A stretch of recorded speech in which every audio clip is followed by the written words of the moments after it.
This is the Page Publishing Book Club. How you doing? Rob Barrett's my engineer on the other side of the glass. How you doing, faithful listener? How are you doing? I mean, really. Are you thinking about what you might want to write about? Huh? Is it still in your head, but you just can't get it out? Well, we're here to inspire you, comfort you, and guide you as you go down this road to publishing your first book, or any book, whatever number it is. It doesn't matter. But what's amazing to me is how the imagination works and how many people swear that it all falls into place once you make the commitment to write it all down. Our first author, Lisa Schultz, shares a dark tale about a woman who wore many masks to hide the truth. There were failed marriages, a desire to make everybody happy, and finally her character gives up, but it doesn't turn out the way she thought it would. The name of her book is entitled Bald Head Island, a place I never heard of till I spoke to Lisa, and we will get to that. But first, do you have any connection to this story at all? Somewhat. I think it's connected to a lot of people. I had lived some of it. Some of it my close friends had lived, so it was kind of a merger of several people. So when you decided that you finally were going to take the time to write the first novel, what made you focus on this? Well, I think I was at a crossroads personally, just in terms of I had made a career move, was very successful but unfulfilled. And I just would get up in the mornings, and the best time of my day was writing. So I thought, well, you know what? I had experienced a lot of other people who were, trying to find themselves. And so I thought, you know what? We're all, I guess, headed in the same direction. And sometimes it just takes somebody just to put things into proper perspective, I guess. Yeah. So Leslie Staten, she has lived in an abusive relationship for a number of years. She's, on another attempted and failed marriage. She basically, in hindsight, was at a crossroads where she knew she couldn't live this way anymore, but she really didn't know how to get out of it. So she kind of escapes to a place that she really had a connection with. And there she discovered herself and a friend from the past who kind of helped her heal. Okay. Well, she found this friend when she took her trip to, I guess, Bald Island. Bald Head Island, yes. Bald Head Island. That's actually a place right off the coast of North Carolina. Bald Head Island. It's just such a funny name to me for such a serious story. It is. It's an island in and of itself. They have 500 residents on the island that live there year-round. Oh. It's mostly a tourist attraction. You can only get there by ferry. No cars are allowed. Everyone has a golf cart. Absolutely beautiful place. So, I mean, she goes there because she's so distraught, and she takes a bottle of sleeping pills, and she's gonna end it, and then she gets an unexpected, wonderful surprise. And as a matter of fact, this friend from her past actually owns the condo in which she has rented. Oh. And it was just, a chain of events, and just really a divine connection that, in some ways, I've had people say, well, maybe she needed to figure it out on her own.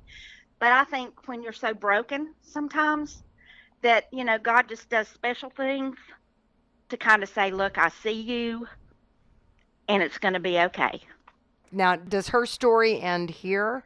There's another book. There is. I got to a point where I just kind of stopped because I think I intimidated myself a little bit. What? I did. I was second guessing, oh God, what, should I go this way with it? And I just kind of stopped, and I thought, well, I'm just going to throw this out here and see if anybody else thinks it has any merit or is any good. And so I sent it to Page Publishing, and like 3 days later they called me. So I was excited and intimidated all at the same time. So this book was done, and you just out of the blue called Page.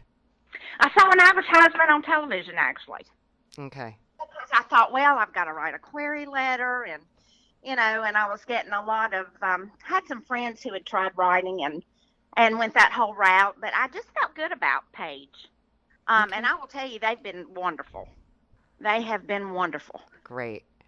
Now, are you doing book signings or anything like that?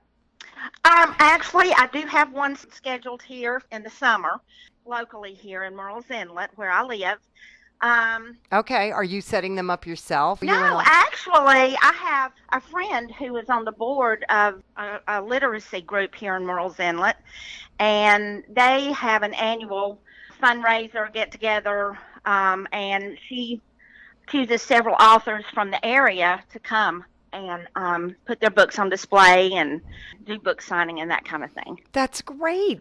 See, it just connects. I think when you really find what you're supposed to be doing, or even who you're supposed to be, things just fall into place, and you find the most wonderful people who will help you on that journey. Great thought to leave us with, Lisa. Thanks so much. Our next author, Andrew Gardner, has an unbelievable tale. The name of his book is Demons Within, and believe me when I tell you, this guy really has some demons within. Part of his blurb reads, "Run! I see oft in the distance a shadowy figure drawing nearer to me.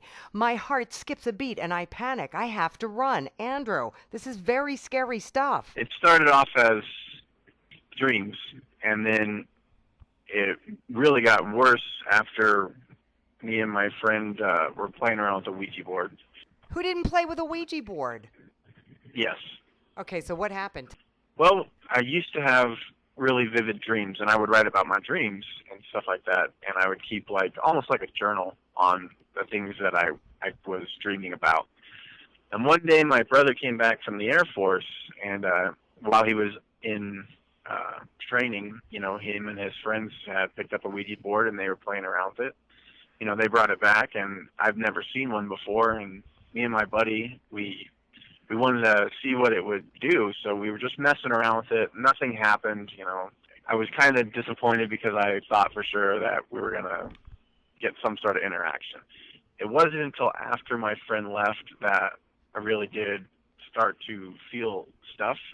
But that was about the first time that I actually started to see what I call shadow people. They're not spirits like ghosts or anything like that. They're more of spirits without bodies. So they're just shadows, really. And then, from there on, they're really a depressing presence, and they can really manipulate things to make you feel bad about yourself. And it only got worse as time went on. That was the first time that I ever experienced anything outside of dreams. Did you get help? I mean, did it get so bad that you had to get help? No, I mostly bottled it up and acted like it wasn't there. I didn't want anyone to know that I was experiencing those type of things because I didn't want people to think that I was strange.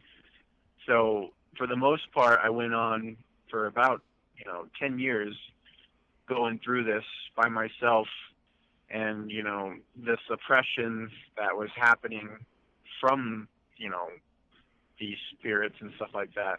It wasn't until I got older, then I was able to start sharing some of my own experiences with my siblings, who then told me about their experiences that they were having that I didn't know about because they were going through the same thing I was. They didn't want to talk about it. And I felt guilty because I felt like whatever it was, I had let into the place because I played with the Ouija board there. Is it over now? Yes and no. I don't live at that place anymore.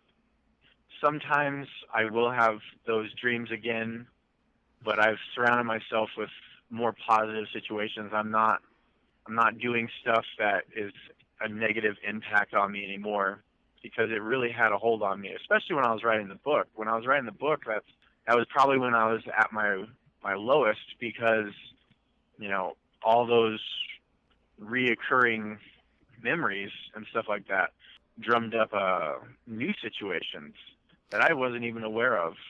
When I was writing the book. Oh, go ahead. Sorry. How old were you when you had this experience? when I had the first experience of playing with the Ouija board, or when I had the first dreams, and then stuff like that. When did all of this stuff in your head start to happen? I was getting ready to be baptized, so 8 years old.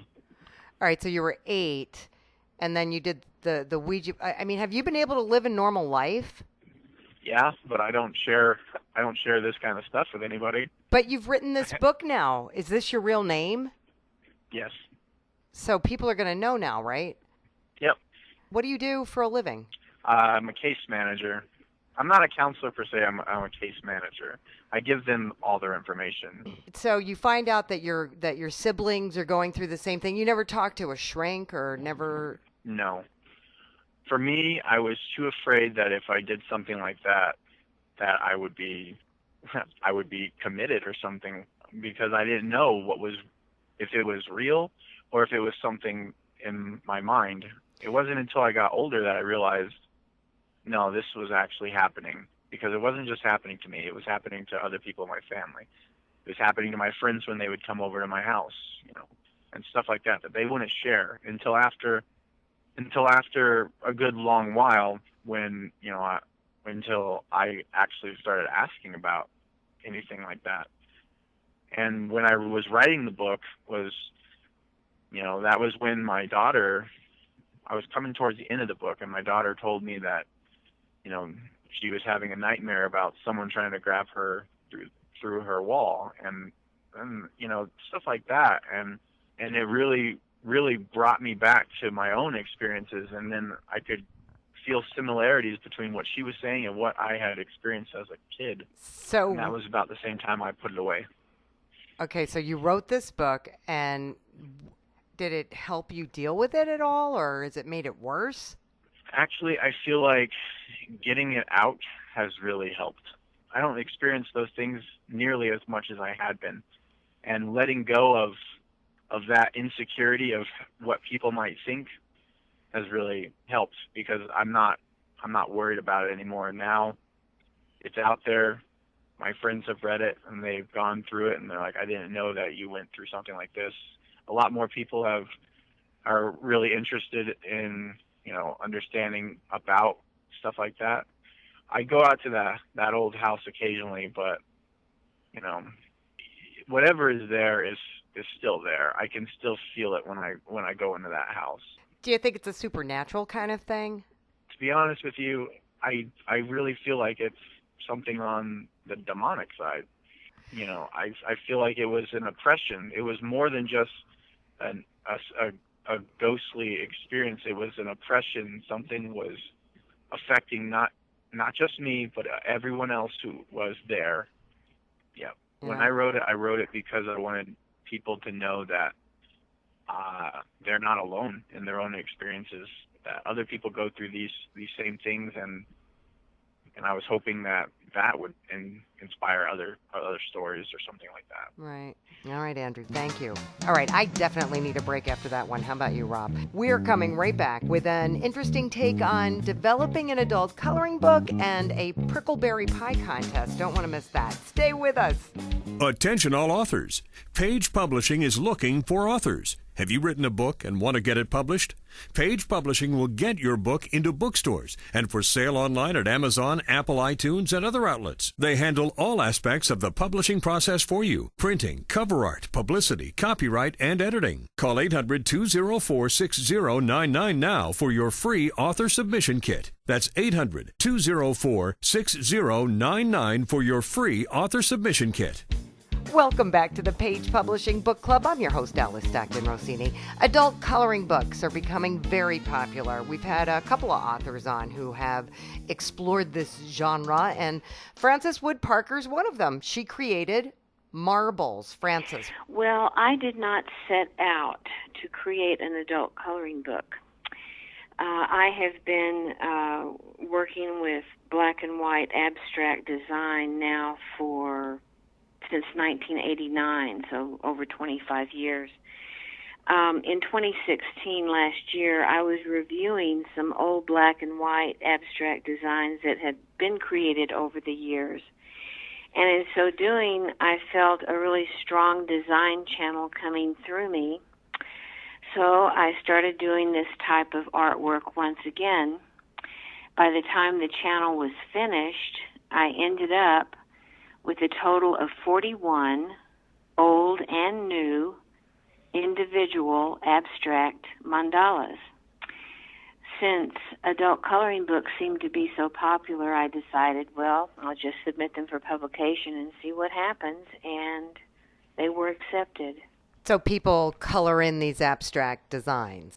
Yeah, they really enjoy it. It's more of a pastime. You know, it tends to, they say it tends to relieve their stress.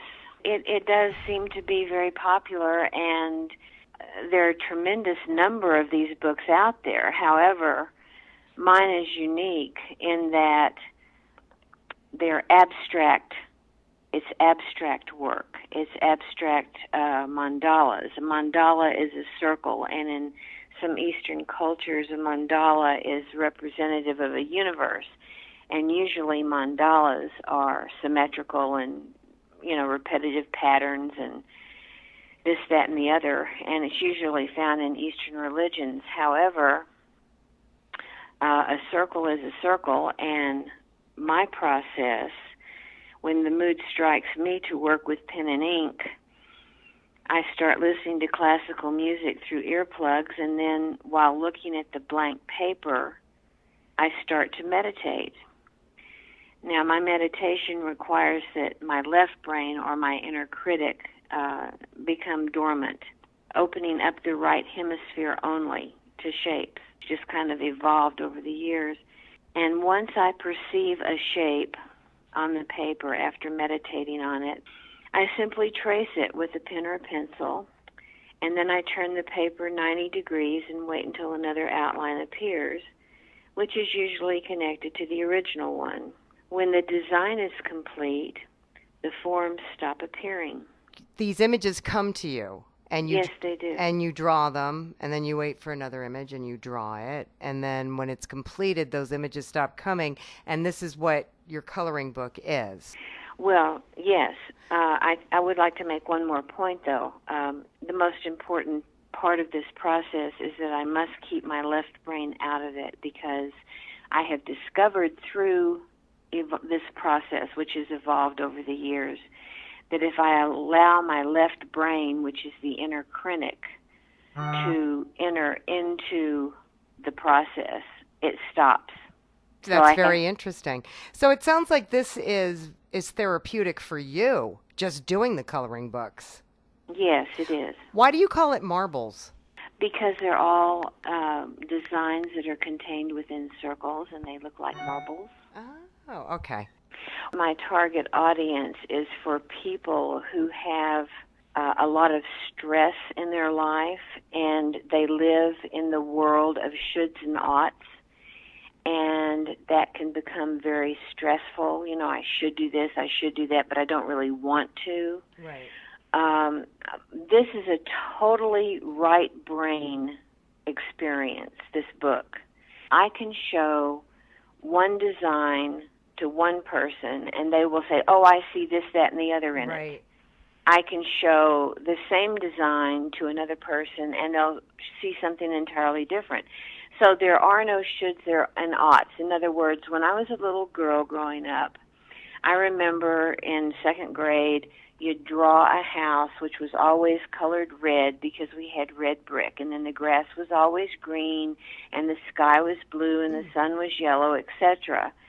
Well, I call that the world of shoulds and oughts. This enables people to explore only color. There's no right way, there's no wrong way. It's simply, you can just go into a meditation and just simply become one with the colors and explore colors. And because there's a lot of black, you know, I use black, heavy black lines to draw these designs. Mm-hmm.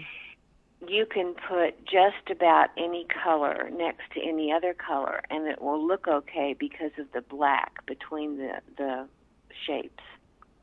Nice. So it's an exploration of color more than anything. Now, are all 40 designs in this one book, or are you going to do several books adult coloring books? I don't know. It's up to the channel. All right, it's up to the channel. Creative stuff there, Frances. Thank you. We're going to lighten things up a little bit with Karen Granger. She wrote a book called The Prickleberry Pie Contest. Karen. Basically, this story is about a couple that lose their home from a tornado, and they find a small southern town in the Ozarks and take it upon themselves to revitalize it. And in the process, they decide that they're going to create a community project, which is the Prickleberry Pie Contest. And because Charlie Simpson, he's like one of the head characters, was a restaurateur in New York, he relies on some of his friends to help, and so they come to judge the pies.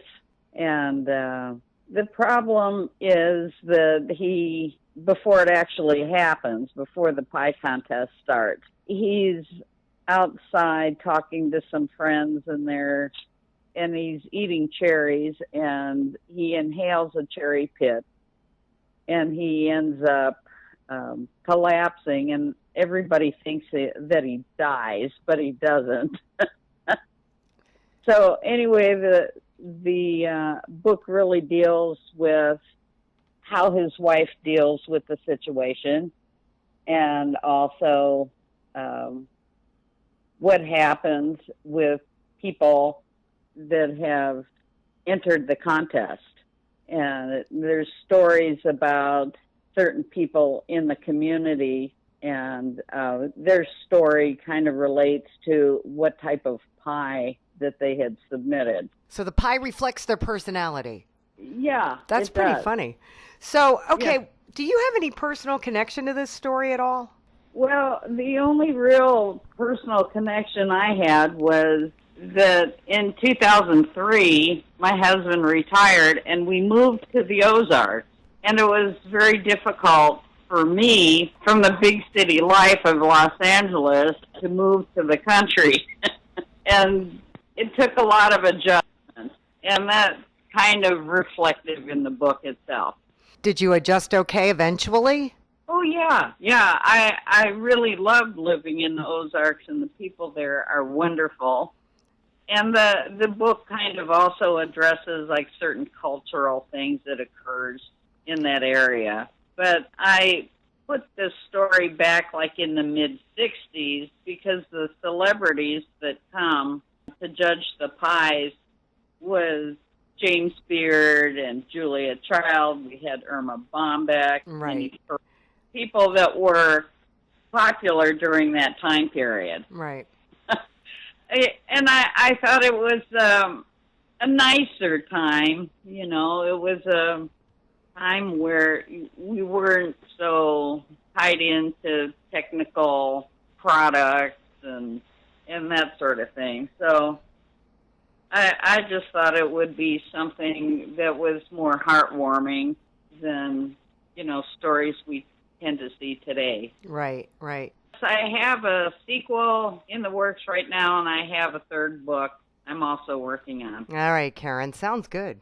Finally, the end times. What will happen in America, and how will it tie into biblical prophecy? Richard Betez attempts to answer that question in his book entitled Discerning Our Time, a layman's guide about America in end time prophecy. Richard. So it is about America and where it would fit in the template of end time events, because there are a ton of theologians and teachers, much brighter men than me, that teach that it might be wiped off the map, America, in the end times. But I don't believe so. What do you believe? I believe we are actually going to morph into something a little bit different, and we are going to head down. We're already heading down, and I get into it in the book quite a bit. Politically, the country has changed a lot in the last 150 years. More so, I guess, in the last 50, 60 years. But I believe we're going to fit pretty well into that one world order that is part of a legitimate template. There is what I would say a legitimate template that you can study within Scripture, the original language of the Greek and the Hebrew, and it points to what happens during the end times. And we fit pretty neatly into it. unfortunately. And it's actually not as a good thing, unfortunately. But where do you come to these conclusions? How do I do that? Well, there's a lot of men, there's, shoulders I'm standing on. I'm in the line of a gentleman, my pastor is Robert McLaughlin, who's been teaching 35 years. He was under a gentleman, a military man named Pastor Colonel R.B. Thiem from Dallas Theologian Seminary, and he was under Louis Sperry Schaefer, which goes back quite a ways. And that is where I get a lot of my basics from. The other part is the original languages of the Bible.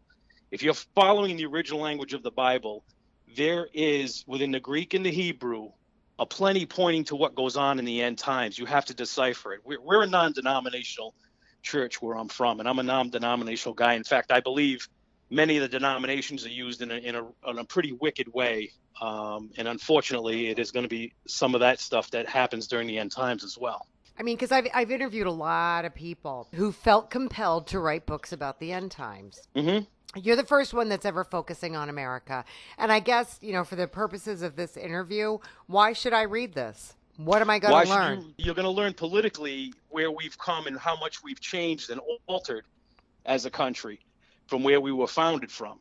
Because I believe we had the hand of God on this country. We still do to some degree, as does Israel. But I believe we're pushing away from that. And also, what you want to remember is, 1 Corinthians 1:26, for consider your calling, brethren. I put it right in front of the book. Not many wise, not many mighty, not many noble. God uses the foolish things of the world, which I certainly am one. So there are, and almost everybody, the biblical heroes you see in the Bible, 75% of them were women and men who actually were what we would say uneducated, unpopular. Some of them even had criminal natures about them. So why would we think it would change today for God to use a man that nobody knows to bring forth his message? Because then that puts the spotlight on God and not on man. All right, Richard, definitely something to think about. And I think that brings us to the end of yet another edition of the Page Publishing Book Club. Thank you so much for stopping by or downloading us at 710wor.iheart.com. We really do appreciate it. We already got another show on the way, so hope you're listening and learning. And even more important, enjoy the rest of your week. Bye, Robbie.